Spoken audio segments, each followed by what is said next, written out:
Oke, assalamualaikum warahmatullahi wabarakatuh. Selamat pagi, saudara-saudara sekalian. Kita lanjutkan pembahasan mengenai soal aplikasi ya untuk bab trigonometri. Oke, langsung saja nomor 3 di sini ya. Di sini KLM adalah segitiga dengan besar sudut dan panjang seperti pada gambar di samping. KLM adalah segitiga dengan besar sudut dan panjang seperti pada gambar di samping. Wah, ini cuman diulang. Oke, ini segitiganya KLM dengan sudut K adalah 33,7 derajat, sudut L-nya 56,3 derajat, kemudian panjang KL itu akar 13, KM 3 dan LM 2. Nah, tentukan hasil perbandingan trigonometri berdasarkan sudut yang ditentukan. Nah, berdasarkan sudut yang ditentukan, sin 56,3, sin 56,3, sinus. Diingat-ingat, sinus adalah hadapan dibagi miring. Sinus daring, hadapan dibagi miring. Hadapannya 3 dan miringnya akar 13. Jadi saya bisa tulis 3 per akar 13 ya di sini ya. 3 per akar 13. Kemudian cos 56,3. Nah, cos 56,3. Cos adalah samping dibagi miring.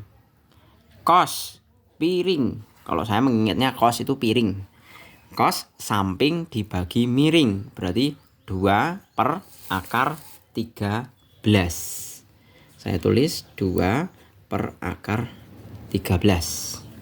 Nah, selanjutnya kita masuk ke yang ini ya. Sinus 33,7 derajat. Sinus 33,7 derajat. Sinus daring hadapan dibagi miring.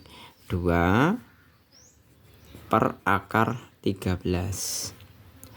Cos 33,7. Cos 33,7 derajat. Cos adalah piring samping dibagi miring.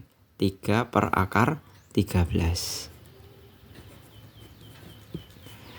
Nah, dua pasang nilai perbandingan trigonometri yang mana yang hasilnya sama. Nah, tentu kita bisa tuliskan di sini yang sama adalah sin 56 ya. 3B sin 56,3 derajat sama dengan cos 33,7 derajat. Nah, ini sebenarnya mengatakan mengenai jumlah selisih sudut.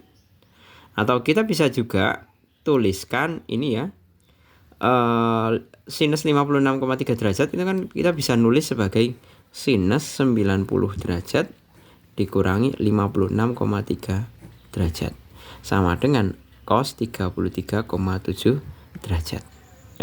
Sorry. Iya benar ya? Oh, 33. Ini 33,7. Nah, sinus 90 derajat dikurangi 33,7 derajat itu sama dengan sinus 56,3 derajat. Ya. Ini namanya selisih sudut. Perbandingan selisih sudut.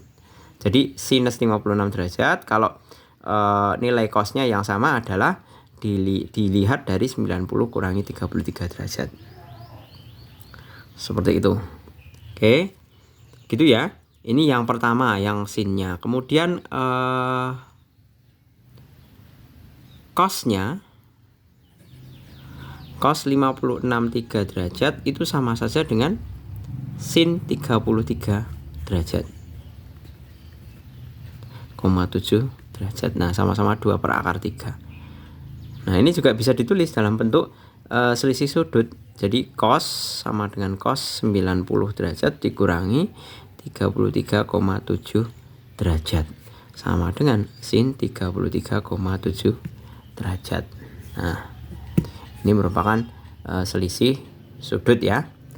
Seperti itu. Ini untuk yang nomor 3. Kita lanjut ke pembahasan nomor selanjutnya ya. Saya naikkan terlebih dahulu. Nah, ini nomor yang keempat. Cari panjang X, Y, dan Z. Nah, X-nya ini kita memakai perbandingan ini dulu ya. Jadi ini adalah samping dibagi miring. Samping dibagi miring itu sama saja cos. Jadi nomor 4 saya tulis X dibagi 8 atau samping dibagi miring itu sama saja cos 60 derajat. X sama dengan 8 cos 60 derajat. X sama dengan 8 cos 60 derajat itu sama saja setengah akar 3. Ini saudara-saudara bisa cari sendiri ya. 4 X sama dengan 4 akar 3. Ya, 4 akar 3. Di situ nggak ada satuannya, jadi nggak perlu saya cari satuannya. Itu untuk X-nya. Kemudian untuk Y-nya, hubungan dengan 60 derajat tentunya adalah hadapan dibagi miring itu merupakan perbandingan sin. Ya. Perbandingan sin. Jadi Y dibagi miringnya 8, Y per 8 sama dengan sin 60. Sebentar, saya kok jadi lupa ingat nih. Cos itu, nah saya biasanya kalau lupa itu saya setengah ini. Cos 60 itu setengah ya. Cos 60 itu setengah. Jadi 8 dikali setengah hasilnya 4. Kemudian Y maka Y per 8 sama dengan sin 60. Y sama dengan 8 kali sin 60 derajat. Y sama dengan 8 kali setengah akar 3. Ini bisa dicoret. Y sama dengan 4 akar 3. Sudah dapat. Nah, selanjutnya yang ini ya, 45 derajat. Nah, 45 derajat hubungannya adalah Z. Ini Z, hadapannya Z dan Y. Maka kita bisa tuliskan hadapan dibagi miring, karena ini Y adalah sisi miring ya. Ini Z sisi hadapan. Hadapan dibagi miring Z per Y sama dengan sin 45 derajat. Z sama dengan Y dikalikan sin 45 derajat. Z sama dengan 4 akar 3. Sin 45 itu setengah akar 2. Ini bisa dihilangkan, dapat 2 ya. Z sama dengan 2 akar 3 kali akar 2 akar 6. Nah, sudah ketemu Z-nya. Kita lanjutkan pembahasan untuk yang nomor 5. Dari jarak 120 meter, seorang pengukur tanah menemukan sudut yang terbentuk antara garis permukaan dan puncak gedung adalah 30 derajat. Gunakan perbandingan trigonometri untuk mencari tinggi gedung tersebut. Cari hasilnya dengan membulatkan ke satuan meter yang terdekat. Nah, kita diminta untuk mencari tinggi gedungnya. Ya. Dah, gini aja.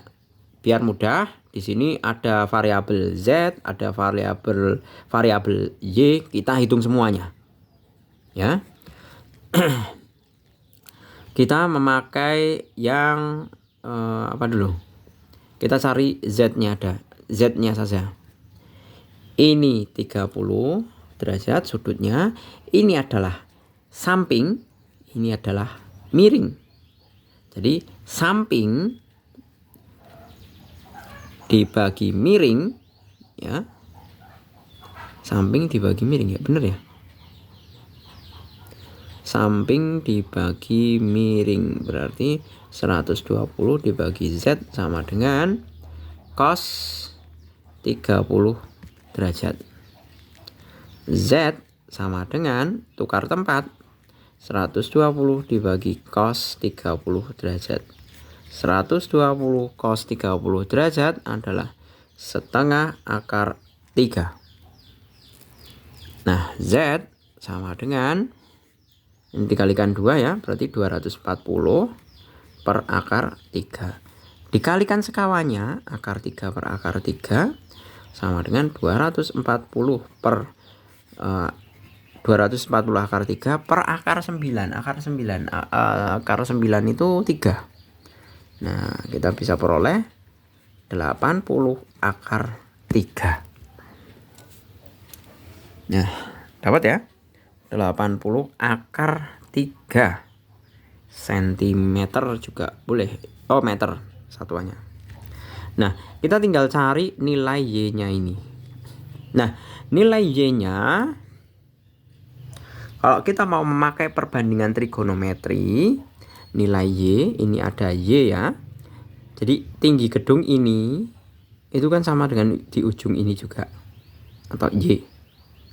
Jadi Y itu adalah hadapan dibagi miring, kita dapat perbandingan trigonometrinya yaitu sin. Jadi Y dibagi Z sama dengan sin 30 derajat. Y sama dengan Z kali sin 30 derajat. Y sama dengan 80 akar 3 kali setengah. Dicorek dapat 40. Y sama dengan 40 akar 3 meter. Nah, inilah pembahasannya untuk mengenai soal aplikasi. Jadi kesimpulannya adalah Y-nya atau tinggi gedungnya adalah 40 akar 3. Gitu ya teman-teman. Terima kasih, selamat pagi. Assalamualaikum warahmatullahi wabarakatuh.